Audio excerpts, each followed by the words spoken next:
Bunkhouse Podcast. Yeah. It's almost as if we evolved out of nature. Yeah, it's almost like we were made to be there. Yeah, exactly. It's almost like, could you imagine that? Exactly. Us being in a place that is, where we're supposed to be is good for us. Yeah. Yeah, and it's I've always find it interesting how much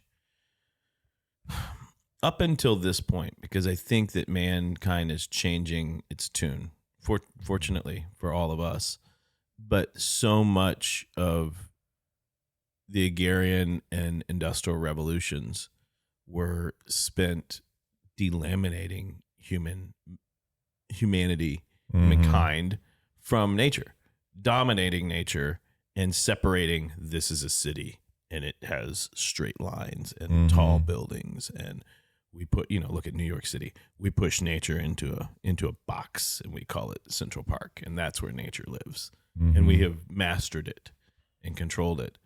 And I think that we're going through an awakening as a species where it's like, wait a minute. No, we need to be congruent with nature.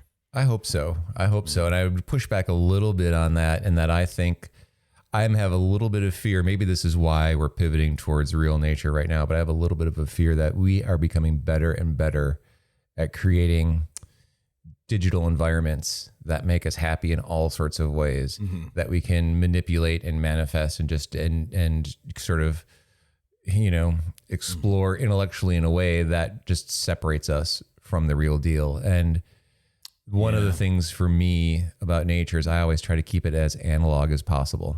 The other day I was out actually hunting at a friend's farm, and what am I doing out there? I'm listening like the first sandhill cranes of the year and the killdeer and the eastern meadowlarks. And for the first time, spring's just starting to pop in Wisconsin.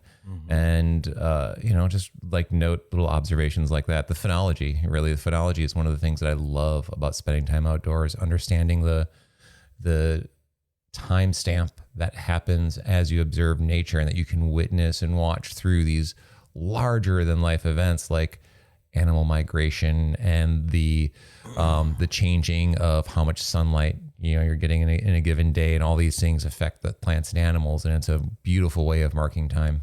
I think that's a big part of the joy that we get being in the outdoors, is that phenology is getting us more connected to a different rhythm, to the real rhythm, because exactly because my Google Calendar did not tell me the pasque flowers were supposed to be blooming today.